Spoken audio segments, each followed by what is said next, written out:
네, 안녕하세요. 오늘은 254페이지 주택임대차 보호법을 봅니다. 오늘 요 특별법을 마치면 예비과정이 끝나겠죠, 그죠? 그러면 그 다음 주부터는 본과정으로 들어가도록 그렇게 합니다. 먼저 주택임대차 보호법. 임대차에는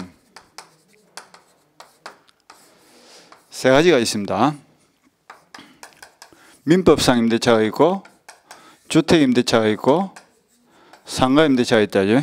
그럼 이것을 어떻게 구별을 하느냐 하는 건데, 그거는 대상 목적물을 가지고 구별을 합니다. 그러니까 가령 갑이라는 사람이 자신의 주택을 주거용 건물을 을에게 빌려주기로 임대차 계약을 맺고 매월 100만 원씩 임대를 받기로 했다.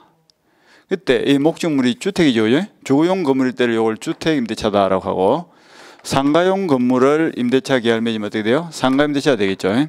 그리고 주택과 상가를 제외한 나머지 모든 것들은 전부 다 몰아서 뭐라 한다? 민법상 임대차다, 이렇게 보시면 돼. 그러니까 공장이라든지 토지라든지 일반 건물이라든지 자동차 할 것 없이 주택과 상가를 제외한 다른 모든 물건을 빌려주는 계약은 전부 통틀어서 민법상 임대차다, 이렇게 표현을 합니다.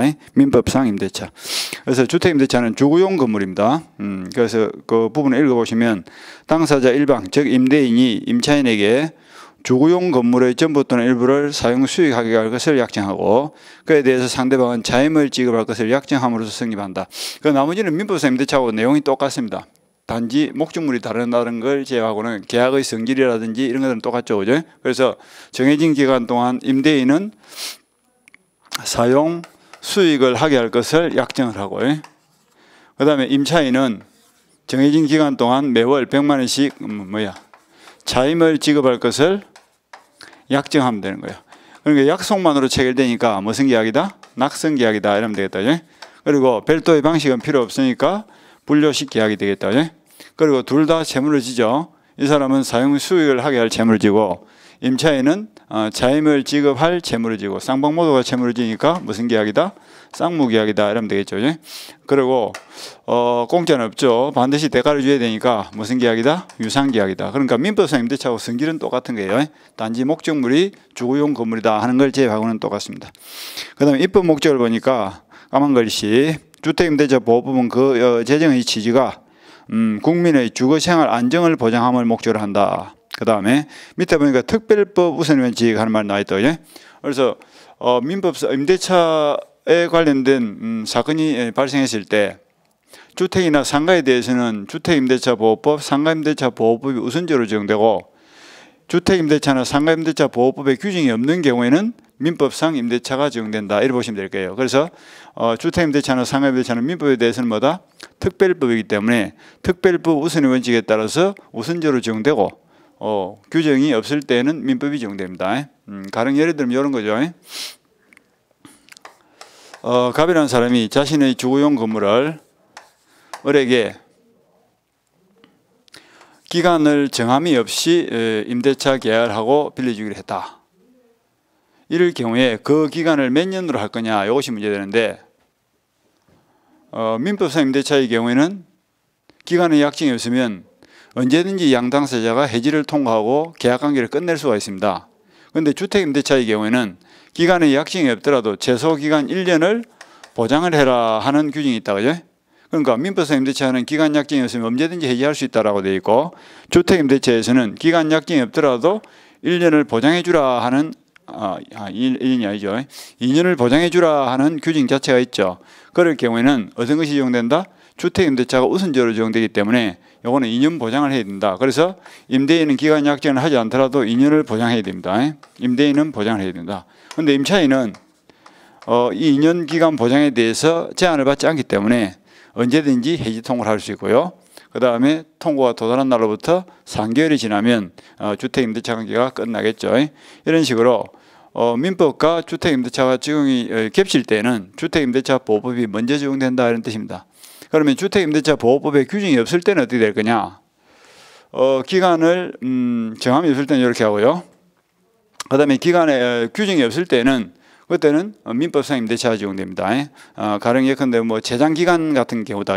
민법상 임대차는 재장기간이 뭐 20년 이런 제한이 있는데 주택 임대차는 그건 제한이 없죠. 그럴 때는 민법상 임대차가 원칙적으로 적용된다. 그런데 그 민법상 임대차의 재장기간 20년은 위헌 결정이 되는 바람에 지금은 거의 사문화되어 있죠. 막 이런 식으로. 그래서 하여튼 민법상 임대차와 주택 임대차는 일반법과 특별법의 관계이기 때문에 주택임대차에 대해서는 주택임대차 보호법이 먼저 적용되고 규정이 없을 때는 민법상 임대차가 적용된다.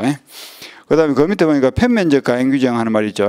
편면적 가행 규정. 그거는 무슨 말이냐면 주택임대차 보호법에서 기간을 정함이 없을 때는 2년을 보장해라 돼 있는데 편면이란 것은 한쪽만 강제한다 이런 뜻이죠. 그래서 이거는 임대인만 강제하지 임차인은 강제를 받지 않기 때문에 기간을 정하지 않더라도 임대인은 2년을 보장해 줘야 됩니다. 그렇지만 임차인은 2년 보장 규정에 제한을 받지 않기 때문에 언제든지 해지 통보를 할 수 있다. 이렇게 보시면 되겠죠. 그래서 한쪽만 강제한다. 편면적 강행 규정입니다. 그리고 기간을 만약에 1년으로 정했다. 1년으로 정한 경우에도 임대인은 2년을 보장해 줘야 됩니다. 그렇지만 임차인은 선택을 할 수 있죠.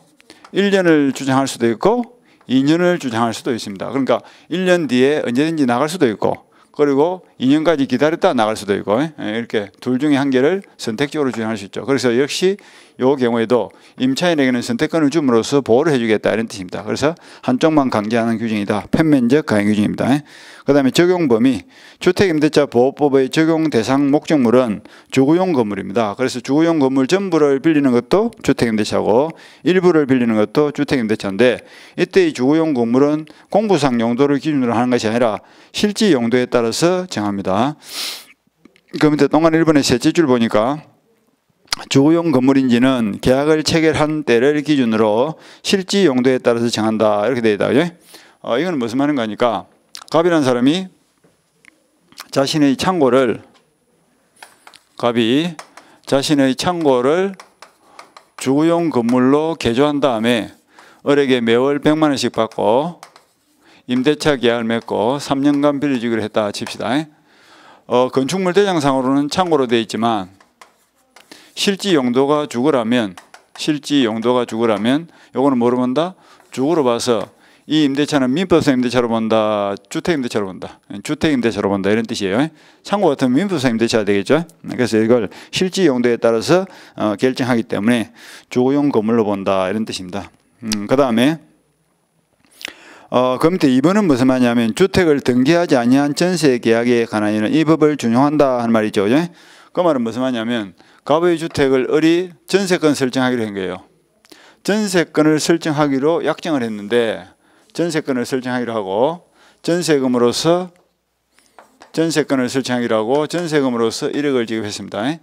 그런데 마지막에 전세권 설정 등기를 하기로 했는데 안 한 거예요. 그러면 요거는 등기를 안 해버렸으니까 전세권으로서는 효력이 없습니다. 전세권이 되기 위해서는 전세권 설정을 합의하고 전세금을 지급하고 전세권 설정 등기까지 마쳐야 되죠. 그런데 전세권 합의를 하고 전세금을 지급했지만 전세권 설정 등기를 하지 아니한 경우에는 그거는 전세권으로서는 효력이 없다 이런 뜻이죠. 그런데 뭐로서는 효력이 있다? 임대차로서는 효력이 있는 거예요. 임대차로서는 그대로 효력이 있다. 되겠죠? 그죠? 그런 것을 우리가 채권적 전세라고 성질은 임대차와 동일하게 취급되기 때문에 목적물이 주택일 때는 주택임대차, 상가의 전세권 설정 계약을 했는데 등기를 안 했다. 그때는 뭐야? 상가임대차가 된다 이런 뜻입니다. 그래서 임대차와 동일하게 취급합니다. 그 다음에 일시 사용을 위한 임대차, 이거는 적용되지 아니합니다. 그건 무슨 말이냐면 갑의 주택을 을이 일시 사용이란 것은 여름 한철에 민박집으로 사용했다든지 뭐 일주일간 빌려서 가족들이 휴가철에 사용했다든지 이럴 경우에는 주택임대차 보호법이 적용되지 않습니다. 만약에 일시 사용을 위한 임대차에도 주택임대차 보호법이 적용이 되어버리면 임대인이 굉장히 불리하겠죠. 그죠? 아까 말한 대로 뭐 일시 사용을 위한 임대차도 임대차 보호법이 적용되면 최소 기간을 몇 년? 2년을 보장해 줘야 되는데 그러면 뭐 휴가철 한때 빌리는 그 주택에 대해서 빌려주는 임대인 입장에서는 최소 2년을 보장해 준다면 2년에 한 번밖에 민박을 못 놓는다 이런 꼴이 되겠죠. 따라서 여기는 법 적용이 되지 않기 때문에 자유롭게 정할 수 있고요. 그 다음 방가로서 한 번에 법인이 임차인 경우 되겠죠. 이거는 이제 보호법 대상에서 빠집니다. 그건 왜 그러냐면 주택임대차 보호법을 만든 취지가 주거생활, 서민들의 주거생활을 안정하기 위해서 만든 법 취지이기 때문에 법인은 서민으로 볼 수 없다 이런 뜻이죠. 그래서 예를 들면 갑이라는 사람, 즉 갑이라는 현대건설에서 지은 아파트 한 동을 을이라는 삼성전자에서 빌린 다음에 사원들의 사택으로 사용하고 있다. 이 경우에는 두 사람 사이에 임대차 계약을 맺더라도 이 법인은 보호 대상에서 제외되기 때문에 기간을 정하지 않으면 정하지 않은 대로 하지, 기간을 정하지 않을 때 가지고 2년 기간을 보장해 준다든지 아니면 등기를 하지 않았음에도 불구하고 인도받고 주민등록을 옮긴다라고 해서 주민등록을 등기한 데에서 대항력이 발생한다든지 이런 법도 없다 이런 뜻이에요. 그래서 법인은 보호 대상에서 제외되는 것이 원칙인데 예외가 있습니다. 그 예외가 뭐냐면 이 법인이 삼성전자와 같은 영리법인이 아니고요, LH공사라든지 아니면 지방공기업법에 의해서 주택사업을 목적으로 하는 공기업이라든지 아니면 중소기업법에 의한 중소기업에 해당된다든지 이런 경우에는 보호 대상이 됩니다. 그래서 현대건설 아파트 한 동을 LH공사에서 임대를 얻은 다음에 집 없는 서민들에게 재임대를 놓았다. 그럴 때는 실제로 살고 있는 사람이 집 없는 서민들이기 때문에 그 사람들을 보호해 줄 필요성이 있죠. 그때는 주택임대차 보호법이 적용되기 때문에 소액보증금이라든지 최단기간 보장이라든지 이런 것들이 전부 다 인정이 된다. 대항력 같은 경우도 인정이 되겠죠. 그 다음에 중소기업도 마찬가지예요. 그래서 아파트 한 동을 중소기업에서 빌려서 사원들이 사택으로 사용하고 있다. 이때도 중소기업법 보장에 의해서 보호 대상이 되기 때문에 주택임대차 보호법에서 보호를 해준다. 그 세 가지 정도 보시면 될 겁니다. 그래서 넷째 줄 정도에 보면 한국토지주택공사, 주택사업을 목적으로 설립된 지방공사, 그 밑에 줄에 보니까 중소기업법 위조에 따른 중소기업, 이런 경우에는 인도받고 주민등록을 마치면 주택임대차 보호법이 적용되기 때문에 대항력도 인정이 되고 확정일자를 갖춘 경우에는 우선 변제권도 인정이 된다 되겠죠. 그 다음에 넘어가서 그 밑에 대항력에 대해서 봅니다. 대항력. 먼저 대항력권 돼가지고 주택의 인도 플러스 주민등록 되죠. 그래서 대항력을 갖추기 위해서는 인도를 받고 주민등록을 옮기면 된다 하는 건데, 이때 주민등록 인도를 받았다는 것은 그 집에 이사를 들어갔다 이런 뜻이에요. 이사 들어가고 주민등록을 했다는 것은 주민등록이 꼭 주민등록표에 등재가 돼야 된다 이런 뜻은 아닙니다.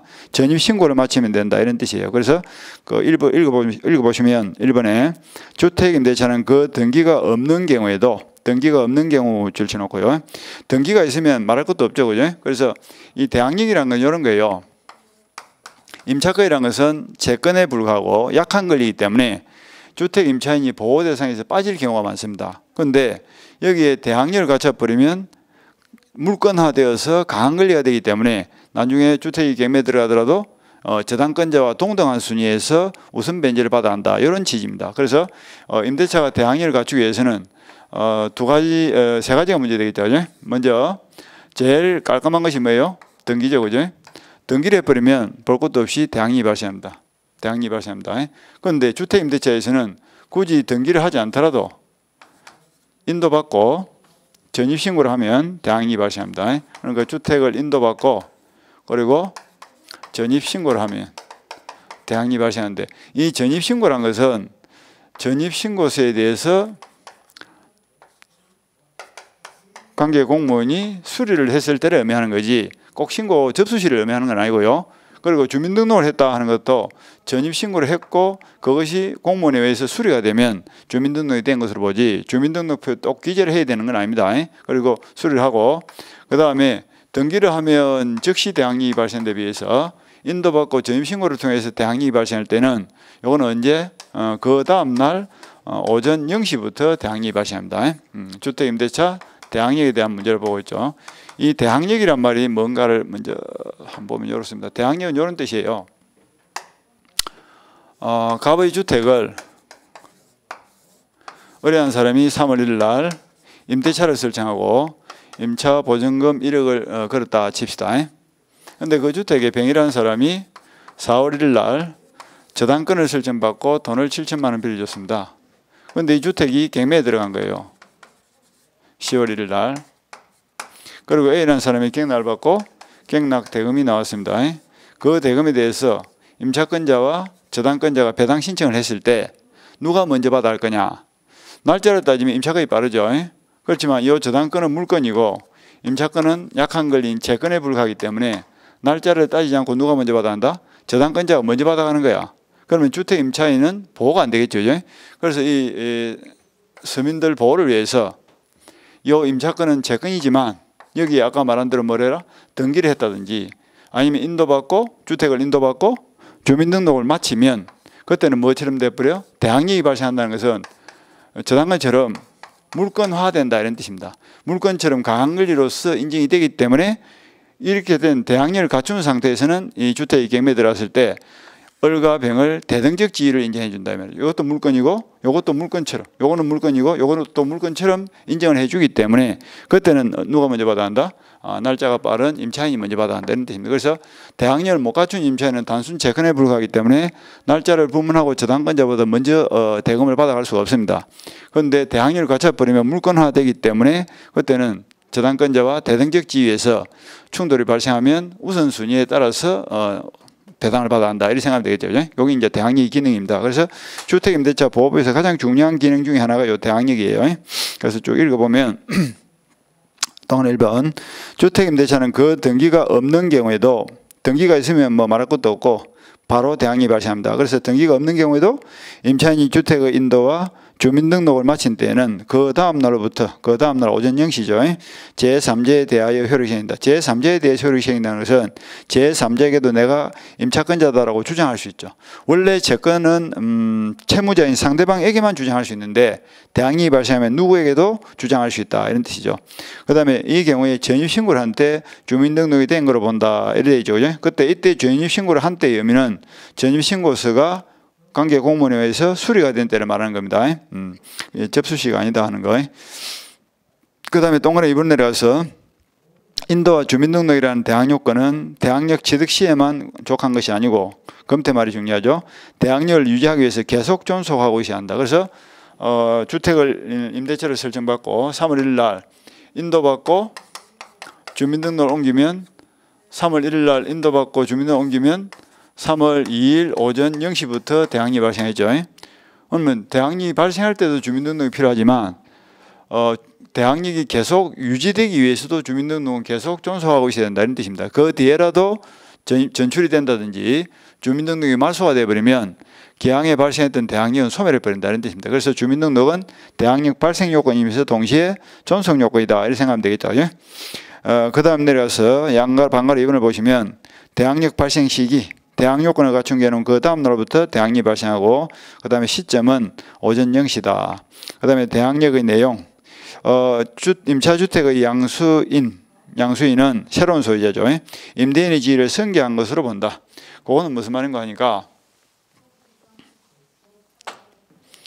갑이라는 사람의 주택에 을이 3월 1일 날 임차권을 설정받고 보증금 1억에 매월 100만 원씩 임대료를 지급하기로 했다 칩시다.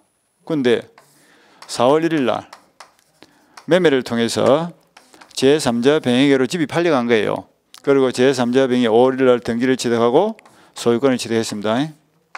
그럼 소유권자가 와가지고 새로운 소유권자가 임차인 을에게 나가라 했을 때 이 임차권자가 대항력을 갖추지 못한 상태라면 단순한 채권에 불과하기 때문에 제3자 병행에 대항을 못하는 거예요. 새로운 소유자에게.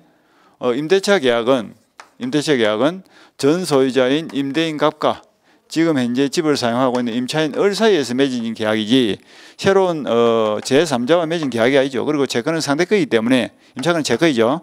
채권은 상대권이기 때문에 오로지 딱 정해진 상대방에 대해서만 내 권리를 주장할 수 있지 새 주인에게는 내 권리를 주장할 수 없습니다. 그래서 새 주인이 나가라 이러면 임차권자 뭐야? 나가야 된다 이 말이야. 나가야 돼. 그런데 만약에 이 임차권자가 채권이지만 아까 말한 대로 뭐 등기가 됐다든지 아니면 인도받고 주민등록 옮겼다든지 이렇게 해서 대항력을 갖춰버리면 이제는 이제 뭐가 됩니까? 이것이 아까처럼 물권화된다 이랬죠. 물권화돼 버리면 누구에게나 주장할 수 있는 강한 권리를 받겠다는 뜻이죠. 그럴 때는 새 주인이 와서 나가라 했을 때도 어른 뭐라 기간이 남았으니까 못 나간다. 기간 끝난 뒤에도 나가라 이러면 보증금 1억 받기 전에 못 나간다 이렇게 버틸 수가 있다 이런 뜻이죠. 대항을 할 수 있다 말 그런 뜻이에요. 그래서 상대방 요거를 거절할 수 있는 힘이 생긴다. 그게 대항력입니다. 그래서 대항력 갖추기 전에 주인이 바뀌면 보증금은 옛날 주인이 책임져야 되고 대항력 갖춘 이후에 주인이 바뀌면 이제는 대항력을 갖춰서 강한 권리로 바뀐 뒤에 주인이 바뀌기 때문에 새 주인에게도 보증금이라든지 기간을 주장할 수가 있다 이런 뜻이죠. 그렇게 알고 계시면 될 거예요. 그게 대항력의 내용입니다. 그 정도 보시고요. 그 다음에 넘어가시고 그 보증금의 회수에 대해서 봅니다. 보증금의 우선 변제권 하는 말이죠. 이것도 이제 확정일자에 대한 문제입니다. 그래서 우선 변제권이 인정되기 위해서는 대항력만 갖추어서는 안 되고 대항력을 갖추고 또 확정일자를 받아야 됩니다. 그 확정일자가 무슨 말이냐면 주택임대차 계약서에다가 국가기관에서 날짜를 정해준다 이런 뜻이죠. 그러니까 그 스탬프 도장을 찍어준다 이렇게 보시면 되는데 등기소에 가든지 아니면 주민센터에 가면 되겠죠. 가서 도장을 찍는데 확정일자 도장에 확정일자인 도장이죠. 도장에 보면 몇 월 며칠 날짜가 딱 나올 거예요. 그 날짜를 기준으로 해서 경매가 들어갔을 때 우선순위를 정해주겠다 이런 뜻입니다. 그게 우선 변제권에 대한 이야기예요. 그래서 우선 변제권이 인정되기 위해서는 두 가지 요소가 필요합니다. 주택임대차에서 우선 변제권이 인정되기 위해서는 먼저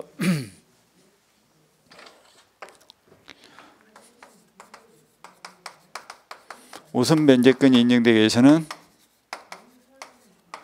대항요건을 갖추고 그 다음에 확정일자를 받으면 되겠다.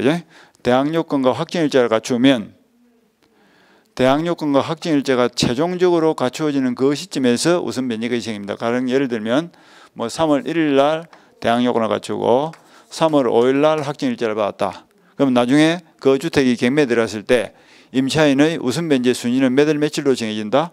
3월 5일로 정해진다 이런 뜻입니다. 3월 5일로 정해진다. 그러니까 대항요건과 확정일자를 완벽하게 갖춘 그 날짜에서 우선 변제권의 순위가 정해진다 이렇게 보시면 될 거예요. 그래서 1번을 보면 대항요건과 임대차 계약정서 그러니까 계약서죠. 계약서에다가 확정일자를 갖춘 임차인은 민사집행법에 따른 경매 또는 국세징수법에 따른 공매를 할 때 임차주택의 환가대금, 즉 경락대금이죠. 후순위 거래자 기타 채권자보다 우선하여 보증금을 변제받을 권리가 있다. 그러니까 대항요건을 갖추고 확정일자를 받았을 때. 그 다음에 또 하나 2번.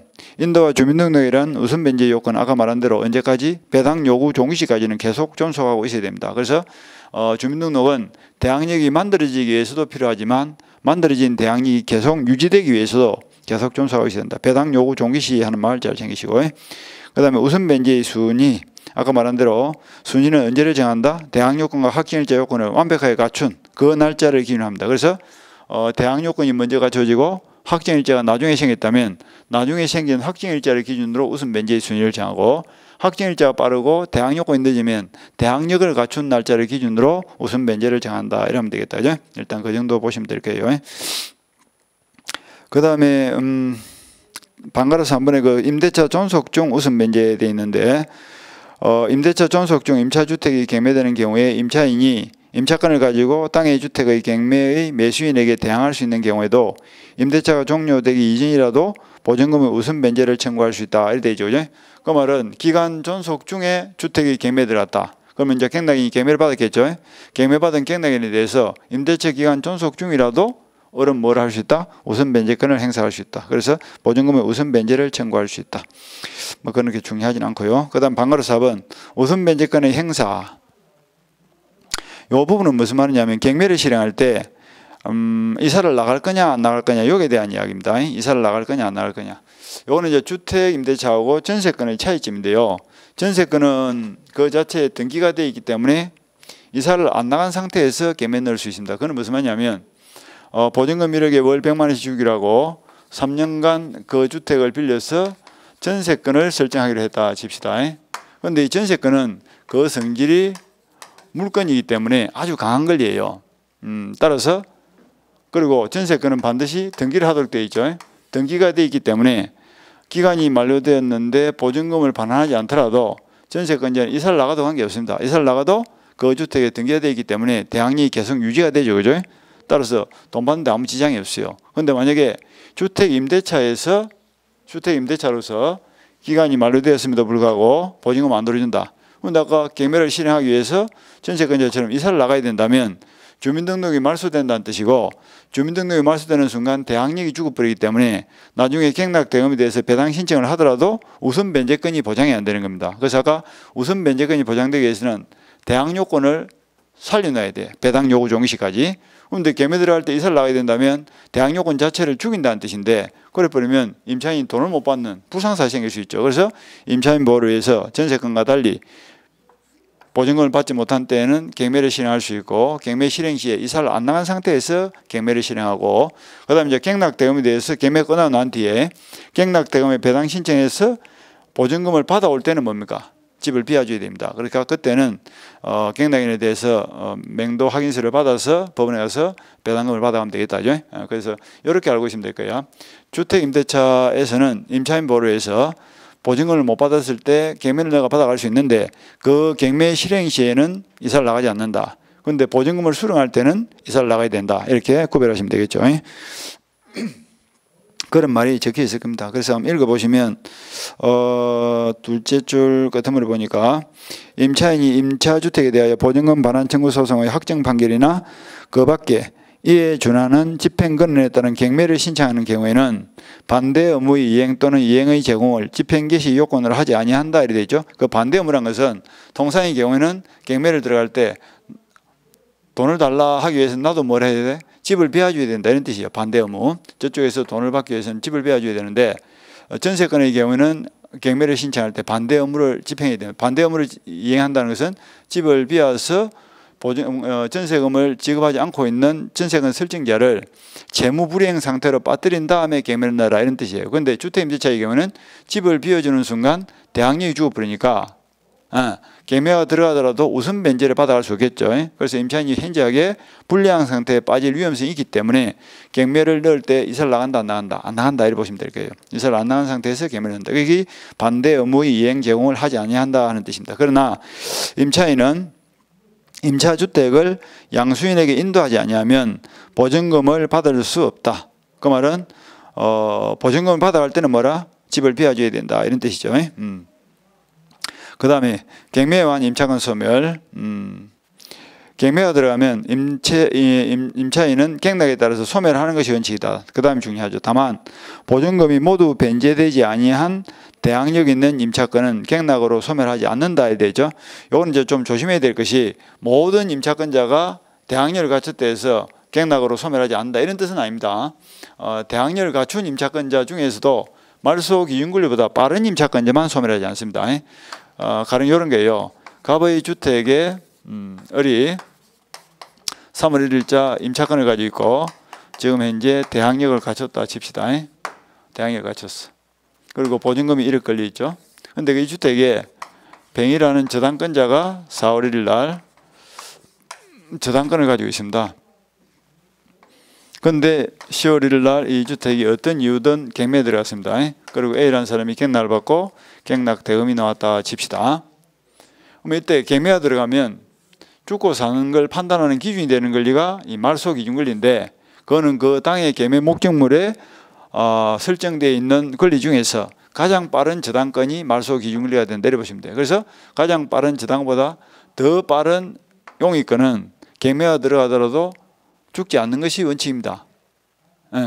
그런데 만약에 정이라는 사람이 5월 1일 날 임차권을 가지고 있고 대항력을 갖췄다 칩시다. 그리고 임차보증금이 1억이 걸려 있어.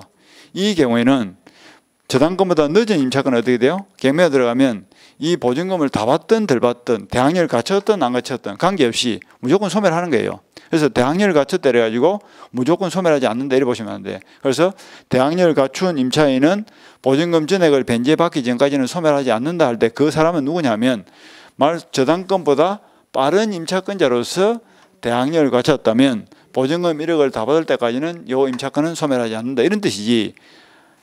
대항력을 갖췄다 해서 저당권보다 늦은 임차권자는 대항력을 갖췄다 하더라도 보증금을 다 받기 전이라도 어떻게 된다? 경매가 들어가면 무조건 소멸하면 되거든요. 그래서 말소 이걸 우리가 권리의 말소 여부를 판단하는 기준이 되는 권리다라고 해서 이걸 말소 기준 권리다 이렇게 표현합니다. 그래서 가장 빠른 저당권과 비교를 해서 가장 빠른 저당권보다 늦은 임차권은 대항력을 갖췄더라도 보증금을 다 받기 전이라 할지라도 무조건 소멸하고 말소 기준 권리 즉 가장 빠른 저당보다 더 빠른 임차권자는 대항력을 갖췄다는 전제하에 보증금 1억을 다 받을 때까지는 계매가 들어가더라도 죽는다 안 죽는다? 안 죽고 살아남는다 이런 뜻이에요. 그래서 살아남으면 가령 뭐 을이 배당 신청을 했는데 8천만 원밖에 못 받았다 칩시다. 그럼 한 2천만 원 정도의 미수가 남아있죠. 그죠? 그럼 요 2천만 원을 답할 때까지는 저당금보다 빠른 임차권자는 안 죽는다 이런 뜻이죠. 안 죽으면 요 갱락 대금을 완납해서 A가 이제 소유권을 취득했는데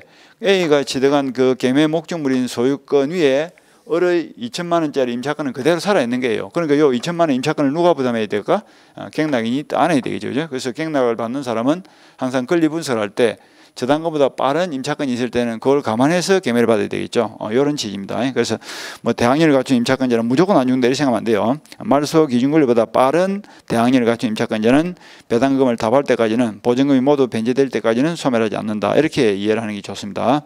그 다음에 양가로 이번에 보니까 보증금 중 일정에 관한 말이 있죠. 이걸 다른 말로 소액보증금이다라고 하는데 이거는 조금 암기를 하셔야 돼. 이거는 그 취지가 뭐냐면 임차인 중에서도 영세 서민을 보호하기 위한 제도입니다. 그래서 그 금액이 쭉 내려가면 그 표가 하나 있죠. 그죠? 서울특별시를 기준으로 보면 보증금 액수가 9,500만 원 이하의 보증금 중에서 3,200만 원까지는 날짜를 안 따지고 언제나 1등으로 준다 이런 뜻입니다. 그리고 그 밑에 동안에 이번에 보니까 보증금 중 일정액 즉 소액보증금을 보장을 해주더라도 그 금액은 전액에 해당되는 것이 아니고 주택가액의 2분의 1을 초과하는 경우에는 주택가액의 2분의 1 범위 내에서만 우선 변제권이 있다 이렇게 되어 있죠. 그리고 만약에 하나의 주택에 소액 임차인이 여러 명 있다. 그럴 때는 합산을 해서 주택가액의 2분의 1을 초과하지 않는 범위 내에서만 보장을 해줍니다.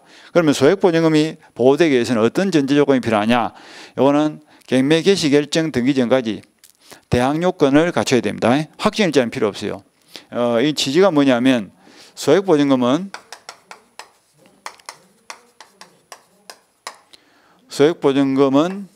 그냥 우선 변제가 아니고 최우선 변제입니다.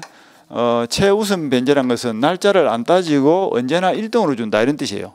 주택이 경매 들어갔을 때 1등으로 주는데 그 금액이 서울특별시 같으면 얼마다? 9,500만 원 이하의 금액 중에서 3,200만 원까지는 1등으로 준다 이런 뜻이다. 그죠? 9,500만 원 이하의 보증금 중에서 3,200만 원까지는 1등으로 준다. 그러니까 예를 들면 이런 거예요. 갑의 주택에 을이 3월 1일 날 저당권을 가지고 있습니다. 그리고 1억이 걸려 있고요. 그 주택에 저당권이 설정된 주택에 병이라는 사람이 4월 1일 날 임차권을 설정받았고 만약에 임차 보증금이 뭐 서울 같으면 9,500만 원이 걸려 있다 칩시다. 주택이 서울에 있다 치고. 그리고 이 임차권자가 4월 1일부로 대항 요건을 갖췄습니다. 대항 요건을 갖췄다는 것은 이사 들어가서 주민등록을 옮겼다 이런 뜻이죠. 이렇게 되어 있는 상태에서 이 주택이 가령 뭐 10월 1일 날 경매가 들어갔고 그리고 법원으로부터 10월 7일 날 경매 개시 결정이 떨어졌고 경매 개시 결정과 동시에 법원의 직권으로 경매 목적물에다가 압류 등기를 딱 붙여버리겠죠. 여기 이제 등기란 말이 중요한 거예요. 그래서 압류 등기를 붙였습니다. 그런데 A라는 사람이 갱락을 받고 갱락 대금이 나왔다 그죠? 대금이 나왔습니다. 그러면 을도 배당 신청하고 병도 배당 신청했죠. 그럴 때 성질이나 날짜로 볼 때는 저당권은 물권이고 임차권은 재권이기 때문에 그리고 날짜도 저당권이 빠르기 때문에 저당권자가 먼저 받아가야 되는데 그렇지 않더라 이 말이죠. 그래서 일반 임차인 같은 경우는 날짜 빠른 저당권자 먼저 받죠. 그런데 서울특별시 같은 경우에 9,500만 원 이하의 임차 보증금에 해당되는 자는 그 중에서 3,200만 원까지는 날짜를 따지지 않고 언제나 1등으로 받아간다 이런 뜻입니다. 그러니까 배당의 순위가 1이 되겠죠. 1순위 누가 받아간다? 임차인 병. 날짜도 늦고 성질도 약하지만 임차인이 먼저 받아갑니다. 저당권자보다. 임차인 병이 얼마? 3,200만 원을 우선적으로 받아가는 거예요. 그 다음에 2순위는 누구? 2순위는 을입니다. 을이 1억을 먼저 받아가겠죠. 그리고 3순위는 누구? 3순위는 병입니다. 병이 이제 9,500만 원 중에서 3,200만 원을 1등으로 받고 남은 금액인 가령 뭐 6,300만 원이 되겠네. 6,300만 원은 3순위로 받아 내려보면 되겠다. 6,300만 원 3순위로 받는다. 이런 식으로 우선 변제가 이제 순위가 정해진다 이런 뜻이죠. 그래서 소액 임차인 일정 금액 이하의 보증금을 갖춘 임차인은 영세 서민에 해당되기 때문에 주택임대차 보호법으로서 한번 보장을 해주고 그 다음에 그 속에서도 다시 한 번 더 보장해 준다. 3,200만 원까지 날짜 안 따지고 1등으로 받아감으로써 일정 기간, 일정한 정도의 생활을 유지할 수 있도록 보장해 준다. 이렇게 이제 보시면 되겠죠. 그래서 소액 임차인 요 금액은 나중에 암기를 하셔야 돼. 근데 지금은 뭐 암기할 필요가 없고 서울 거는 좀 알고 있으면 되겠죠. 서울 것 정도만 알고 있으면 될 거예요. 그래서 소액 보증금은 경매 개시 결정 등기 전까지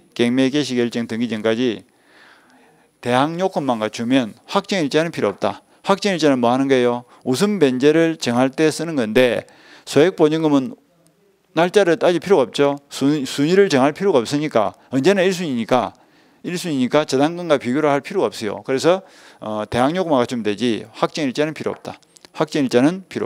그래서 경매 신청 등기 전까지 대항 요건만 갖추면 일정 금액 이하의 보증금에 대해서는 날짜를 따지지 않고 1등으로 받아간다. 이것이 소액 보증금입니다. 그렇게 이해하시면 돼. 그래서 그 동안에 1번에 보시면 보증금 중 일정액을 다른 담보물권자보다 우선하여 변제받을 권리가 있다. 그 밑에 줄을 한번 쳐볼까요? 단 전제 조건이 뭡니까? 경매 신청 등기 전까지 주택의 인도와 주민등록의 요건을 갖춰야 한다. 이 말은 경매 신청 등기 전까지 대항 요건을 갖춰야 된다. 그러나 순위를 정할 필요가 없으니까 확정일자는 받을 필요가 없습니다. 순위를 정할 필요 없이 언제나 1등이 다 되죠. 그 다음에 동아리 2번 임차인은 대항 요건은 배당 요구 종시까지 존속하고 있어야 한다. 이건 똑같죠, 그죠? 그래서 경매가 들어갔다 해가지고 이사를 나가버리면 안 됩니다. 배당 요구 종시까지는 주민등록이 살아있어야 됩니다. 그 다음에 소액 임차인은 반드시 배당 요구 종시까지 배당 요구를 하여야 배당을 받을 수 있다. 이거는 무슨 말이냐면 법원은 소극적 기관이기 때문에 알아서 배당을 안 해준단 말이죠. 그래서 돈 받을 사람은 권리 신청 날짜 즉 배당 요구 종시까지 배당 요구를 했을 때 일정 금액 이하는 배당을 해준다. 그리고 그 밑에 표는 뭐 서울특별시 정도 지금 알아놓으시고 9,500만 원 이하의 보증금 중에서 3,200만 원까지는 날짜를 따지지 않고 1등으로 준다. 그러면 되겠다. 그죠? 그리고 아까 2분의 1 하는 말은 무슨 말이냐면 이런 거예요. 하나의 주택에 소액 보증금이 한 명만 있을 수는 없고 두 명이 있을 수도 있죠. 그죠? 만약에 4월 1일자 임차권자가 9,500만 원 보증금을 가지고 있고 그 다음에 3월 1일자 임차권자가 또 9,500만 원 정도의 보증금을 가지고 있다 칩시다. 그러면 경매가 들어가면 소액 보증금 합산액이 얼마예요? 여기서 3,200, 여기서 3,200이니까 합치면 6,400이 되겠다. 6,400. 그런데 경락 대금이 만약에 1억이 남았다. 배당 가능한 금액이 1억이 남아있다 칩시다. 그러면 소액 보증금 자리에서 6,400을 다 받아갈 수는 없고 요 1억의 2분의 1 범위 내에서만 받아가라 이 말이죠. 1억의 2분의 1이 얼마입니까? 5천만 원이죠. 5천만 원이니까 6,400 중에서 얼마나 못 받는다?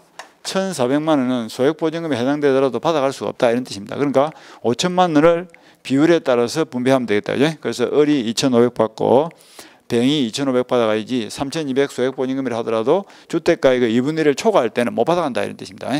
2분의 1 범위 내에서만 받아. 그리고 나머지 2분의 1은 또 다른 또 담보물권자라든지 권리관계 당사자도 받아가야 되겠죠. 그래서 소액 보증금자만 뭐 특별히 전적으로 보여줄 필요가 없으니까 그런 경우가 있을 수 있습니다. 그 다음에 임차권 등기명령제도 이거는 무슨 말이냐면 임대차 기간이 끝났음에도 불구하고 임차 보증금을 안 돌려주는 거예요. 그럴 경우에는 강제로 등기를 붙인 다음에 이사를 나갈 수 있도록 도와주는 제도다 이렇게 보면 되겠죠. 자, 갑이라는 사람의 주택에 을이 보증금 1억에 3년간 살기로 임대차 계약을 체결했고 3년 기간이 끝났음에도 불구하고 임대인이 보증금을 반환하지 않는 겁니다. 그러면 임차인 입장에서는 이사를 나가요? 못 나가요? 이사를 못 나가죠. 그죠? 이사를 만약에 나가버리면 기간이 끝났는데 보증금을 안 돌려준다 해가지고 이사를 나가버리면 전입신고 즉 주민등록이 말소되는 순간 이 대항력이 죽어버린단 말이야. 대항력이 죽어버리면 나중에 경매가 들어가더라도 배당 신청을 하더라도 우선 변제를 못 받아옵니다. 그러니까 임차권자가 이사를 나가야 되는데 보증금을 안 주니까 이사를 못 나가는 이런 불상사가 생길 수 있죠. 그러면 헌법상 보장되는 거주 이전의 자유가 뭐 또 제한을 받는 부분도 있고 그래서 그러한 것을 거주 이전의 자유를 보장해 주기 위해서 임차인으로 하여금 강제로 등기를 붙여놓고 이사를 나갈 수 있도록 도와주는 제도가 등기명령 제도다. 그래 보시면 돼요. 그럼 이제 절차가 어떻게 되느냐? 기간이 만료되었으나 보증금을 반환받지 못한 임차인이 그 목적물의 소재지 관할 부분에 이 소재지입니다. 보통의 소송은 상대방의 주소지 관할 부분에 소를 제기하죠. 근데 이건 임차인 보호를 위해서 주소지 관에 갈 필요 없이 내가 살고 있는 그 동네 부분에 가서 소를 제기한다 이런 뜻입니다. 그러니까 소재지 관할 부분이라면 지방 부분이든 지원이든 시군 부분도 관계없습니다. 시군 부분은 그 등기소를 말하는데요. 그 시군 부분에 가서도 임차권 등기 명령을 신청할 수 있습니다. 그래서 임차권 등기 명령을 신청하면 법원이 검토를 해서 합당하다 싶으면 임차권 등기 명령이 떨어지겠죠. 그리고 임차권 등기 명령과 동시에 법원이 촉탁에 의해서 직권으로 여기다가 을 이름으로 임차권 등기를 강제로 붙여버립니다. 그리고 임차권 등기가 딱 붙어버렸으니까 이제는 어려워라. 이사를 나가더라도 대항력이 그대로 존속이 되겠죠. 여기 이제 임차권 등기 명령이 돼요. 그리고 등기 명령 과정에서 들어간 소송 비용은 누가? 임대인이 전부 부담해야 됩니다. 그 다음에 동시행 관계에 해당되느냐 하는 것도 문제가 되는데 일반적인 경우에는 보증금을 주면 동시에 등기를 말소해 주는 게 옳습니다. 근데 요 임차권 등기 명령한 등기는 일반적인 임차권 등기, 합의에 의한 임차권 등기와는 달리 강제로 등기를 붙인 것은 그 주택을 담보를 설정하고 집을 비워준 거, 이사를 난 거와 같은 뜻이에요. 그래서 이거는 담보, 즉 저당권 등기하고 비슷한 성질의 것이기 때문에 차후에라도 임대인이 보증금 1억을 주면 동시에 등기를 풀지 않습니다. 저당권 설정하고 똑같다니까. 그러니까 먼저 돈을 받고 나중에 저당권을 풀어준다, 그죠?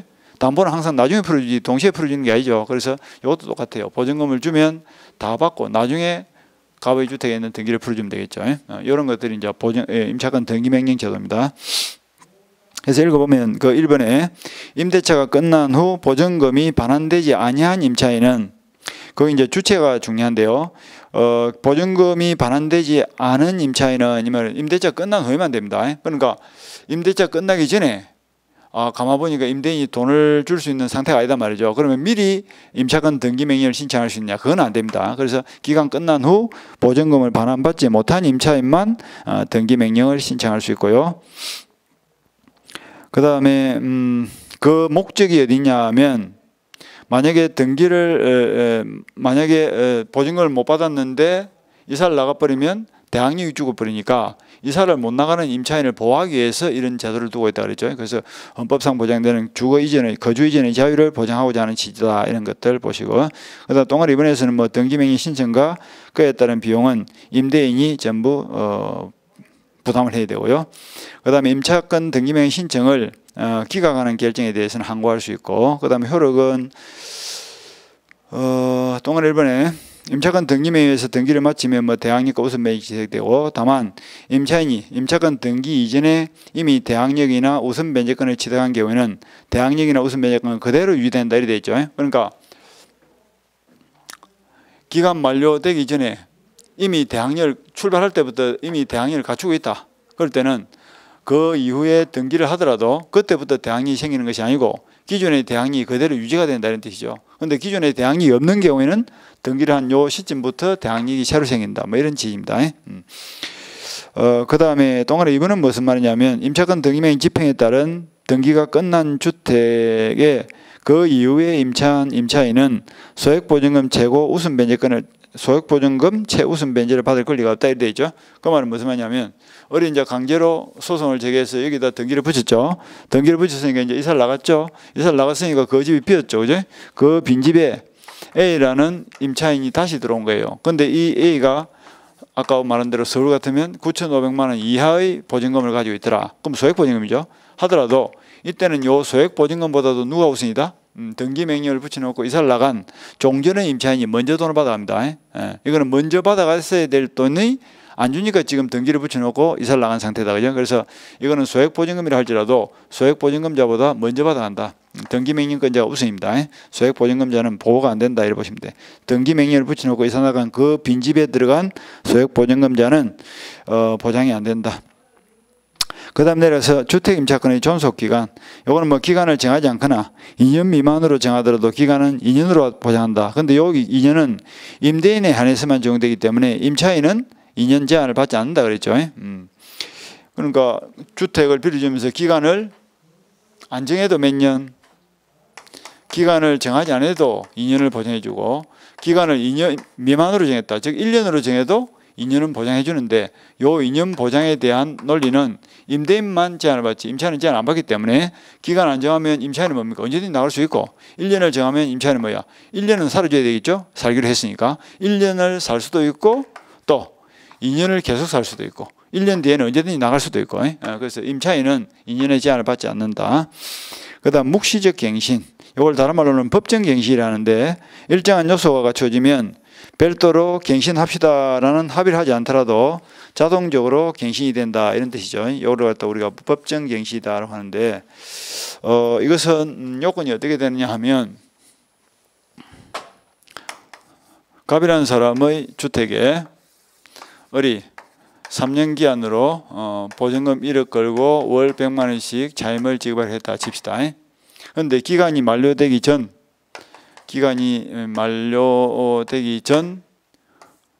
6월에서 1월 요 구간 사이에 집을 빌려준 임대인이 아무 말이 없는 거예요. 침묵하고 있죠. 나가라 소리도 안 하고 뭐 올려달라 소리도 하고 가만히 있는 겁니다. 그 상태에서 기간이 넘어가 버린 거예요. 그러면 자동적으로 전과 똑같은 조건의 새로운 임차권이 개시가 돼버려요. 단 다른 조건은 똑같은데 기간은 2년으로 봅니다. 기간은 2년으로 본다 이러면 되겠다. 다른 조건은 똑같은데 기간은 3년이 넘어오는 게 아니고 2년이 됩니다. 기간은 정함이 없는 것과 똑같이 본다 이 말이죠. 2년으로 본다. 이런 조건은 똑같고 이걸 법정갱신이다. 그러니까 법정갱신은 별도로 갑과 을 사이에 갱신을 하지 않더라도 갱신을 합의를 하지 않더라도 기간 만료 전 6월에서 1월 사이에 임대인이 침묵하고 있으면 그 침묵 속에는 당연히 어떤 의사가 포함되어 있다? 계속 빌려드리겠습니다 하는 의사가 포함되어 있다고 간주되기 때문에 자동적으로 갱신된 것으로 간주를 해버린다 이런 뜻입니다. 그리고 다른 조건은 똑같은데 기간은 정함이 없습니다.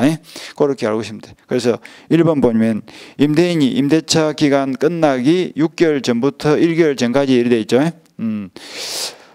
임차인에게 갱신 거절의 통지를 하지 아니하거나 계약 조건을 변경하지 않으면 갱신하지 아니한다는 뜻의 통지를 하지 아니한 경우, 그러니까 아무 말도 없이 가만히 있단 말이죠. 그런 상태에서 기간이 끝나버렸다. 그럴 때는 전 임대차와 동일한 조건으로 다시 임대차한 거로 본다. 그 다음에 임차인이 한 달 전까지 아무 말이 없어도 또한 똑같은 조건으로 다시 임대차한 거로 본다. 이러면 되겠다. 그 다음에 또 하나 이번에 보니까 2기의 차임에게 다뤄도 연체하거나 임차인으로서의 의무를 현재 위반한 경우에는 법정갱신이 적용되지 않습니다. 그래서 잘못해서 쫓겨나가는 사람은 법정갱신을 인정받지 못한다. 그 다음에 효과는 다른 조건은 똑같은데 기간은 2년으로 봅니다. 그런데 이 2년은 임대인만 제한을 받지 임차인은 제한을 받지 않기 때문에 임차인은 뭐야? 언제든지 해지통을 할 수 있고 해지 효력이 도달한 날로부터 3개월이 지나면 소멸한다. 그건 그대로 보시면 되고. 그 다음 차임금 증감 청구권. 요거는 임대차 계약을 맺을 당시하고 그 이후에 경제 사정의 변동 등으로 종전의 임대차 계약의 내용이 합리적이 못할 때 그때는 차임을 올려달라 할 수 있다. 그게 사정 변경인데요. 일정한 제한이 있습니다. 그래서 감액을 하는 것은 그러니까 보증금이라든지 차임을 감액하는 것은 임차인에게 유리한 것이기 때문에 제한할 필요 없죠. 그런데 올리는 것은 뭐예요? 임차인에게 불리하기 때문에 제한을 한다. 그래서 그 비율이 20분의 1을 초과할 수 없고 차임을 올리더라도 20분의 1을 초과해서 올릴 수는 없고요. 한번 올리면 1년 이내에는 재정액을 할 수는 없습니다. 정액만 제한이 있지 감액은 제한이 없습니다. 그거만 좀 조심하면 되겠죠. 그래서 양가로 2번 정액의 제한 20분의 1을 초과할 수 없고 1년 이내에는 재정액을 못한다 하는 그 정도만 보시면 되겠네요. 그 다음에 넘어가시고 보증금의 월차임 전환시 산정률 제한하는 말이죠. 이 말은 소위 말해서 전세를 월세로 바꾼다 이렇게 생각하면 되겠다. 전세를 월세로 바꾼다. 그래서 그 전환되는 금액은 다음 중 낮은 비율을 곱한 월차임의 범위를 초과할 수 없다 되어 있는데 그거 보니까 1할 돼 있죠. 1할하고 한국은행 공시기준금리 곱하기 4배수 곱한 비율 이렇게 되어 있는데 한 1할 정도 보시면 되겠죠. 그러니까 이런 겁니다. 갑이라는 사람의 주택에 월 100만 원씩 임대료를 주기로 했는데 월 1억의 보증금을 걸고 살기로 했는데 이것을 월세로 바꾸고 싶은 거예요. 월세. 그럼 이때는 연 1할을 넘을 수 없어. 10%를 넘을 수 없다든지 아니면 한국은행 공시기준금리 곱하기 4. 그러니까 만약에 공시기준금리가 2%다 칩시다. 2% 곱하기 4가 얼마예요? 8%죠. 그러니까 두 개를 비교해서 적은 금액을 넘어설 수 없다 이런 뜻이에요. 적은 금액. 그래서 두 개를 비교해서 낮은 비율을 곱한 월 차임의 비밀을 초과할 수 없다 이렇게 되죠. 그래서 1할을 받던 1할과 8% 중에서 낮은 범위를 초과할 수 없으니까 이 경우에는 8% 이상은 초과해서 받을 수 없다. 그러니까 연 얼마입니까? 1억 같으면 연 한 800만 원 되겠죠. 연 800만 원 이상의 월세를 받을 수는 없다 이런 뜻이죠. 전세를 월세로 바꿀 때 이야기입니다. 월 차임으로 바꿀 때는 이때 같으면 800만 원 이하는 800만 원 이상은 받을 수 없다. 한국은행 공시기준금리 곱하기 4를 해서 1할과 비교해서 낮은 금액이니까 만약에 뭐 3%이 되면 어떻게 될까? 여기 12%가 되니까 이때는 1할이 되겠죠. 1할 이상 받을 수 없다. 연 1000만 원 이상 받을 수 없다 이런 뜻입니다. 전세를 월세로 바꾼다. 그 다음에 주택임차권의 승계. 이거는 무슨 말이냐면 사실혼 배우자를 보호하기 위한 제도입니다. 사실혼 배우자.